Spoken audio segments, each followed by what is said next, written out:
में रमज़ान जी एतरी एक्साइटमेंट नथी नज़र अचे जेतरी असां में हूंदी हुई। छा चवंदव तव्हां? हाँ बिल्कुल सभा इहा ॻाल्हि मां ठीकु कई आहे। जॾहिं असीं नंढा ॿार हूंदा हुआसीं जी हींअर बि माशाल्लाह नौजवान आहियूं पाण। सो जॾहिं पाण नंढपिण जी ॻाल्हि करियूं टीन एज में हुयासीं त पोइ अव्हांखे ऐं असांखे ॾाढी एक्साइटमेंट हूंदी हुई त यार सुबुह जो सवेर उथंदासीं, चांवर थींदा, भाॼी थींदी, ॿिया लवाज़मात हूंदा। पर हिन वक़्तु उहा शइ घटि ॾिसिजे थी ऐं ख़ासि में ख़ासि नौजवान वरी रोज़े खां इबादत खां बि थोरो अनफॉर्चुनेटली परे थी विया आहिनि। उन जी वजूहात तमामु घणियूं आहिनि। पहिरियां उन वक़्त में ॾिसंदा हुआसीं त वालदेन असांखे टाइम ॾींदा हुआ। हिन वक़्तु मसरूफ़ियात वधी विया आहिनि, वालदेन ॿारनि खे टाइम नथा ॾियनि। सभ खां वॾी ॻाल्हि इहा आहे, हीअ जेको अव्हांजो हथ में गैजेट आहे जी इन आउं सम्झां थो त हिन पूरी दुनिया जा सभई मामलात चेंज करे छॾिया आहिनि।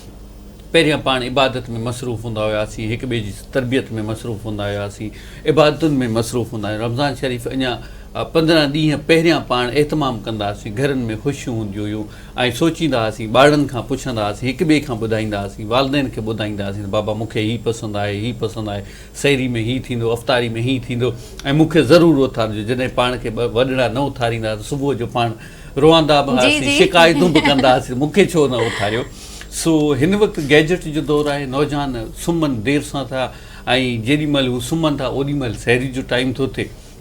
इन करे बि ऐं ॿियो त आउं सम्झां थो हिन मटीरियलिस्टिक शइ जे करे, हिन गैजेट जे करे अव्हां उन डुक ऐं ड्रोड़ में पइजी विया आहियो जेका डुक ड्रोड़ अव्हांजी ज़िंदगी जो असुलु मक़सदु आहे ई कोन। ॾेखाव जो दौरु थी वियो आहे। हिन वक़्तु रुॻो पाण टिकटॉक जे वसीले ॾिसंदासीं त को अफ़्तारी जी तस्वीर पियो हणंदो, सहरी जी तस्वीर पियो हणंदो। सो पाण असुलु इबादत खां इन करे बि परे थी विया आहियूं। तरबियत जी बि तमामु घटिताई अची वई आहे। उहे शयूं पाण, उहे ॻाल्हियूं, उहे मुफ़ीद शयूं जेके असांखे इस्लाम बाबति राग़िब कनि थियूं, इस्लाम ॾांहुं वञण जे लाइ असांखे तलक़ीन कनि थियूं, वॾड़नि खे बि टाइम घटि आहे। इन करे मां सम्झां थो असां इन्हनि शयुनि खां परे थींदा था वञूं। इहा ॾाढी मायूस कुन ॻाल्हि आहे। बहरहाल असांखे पंहिंजा ई जेके तरीक़ेकार आहिनि या जेको वेहक आहे, असां पंहिंजी महफ़िलनि में वेहूं था, ॿारनि बचनि सां वेहूं था ऐं रमज़ान जी फज़ीलत ॿुधायूं था।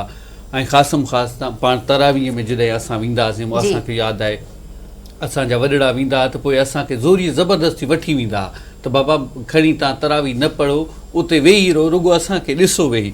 इन जो मक़सदु आहे असां पंहिंजी वालदेन असांखे लेगेसी खे कंटिन्यू करणु ऐं हू चाहींदा हुआ त असांजो जेको घर जो माहौल आहे उहो बिल्ड थिए ऐं असांजा ॿारड़ा इन शइ खे ॾिसनि ताकी अॼु नमाज़ न पढ़नि त खणी ॿिए साल ई सही पर उन्हनि खे तजुर्बो ज़रूरु थिए। बहितरीन तव्हां ॻाल्हि कई इम्तियाज़।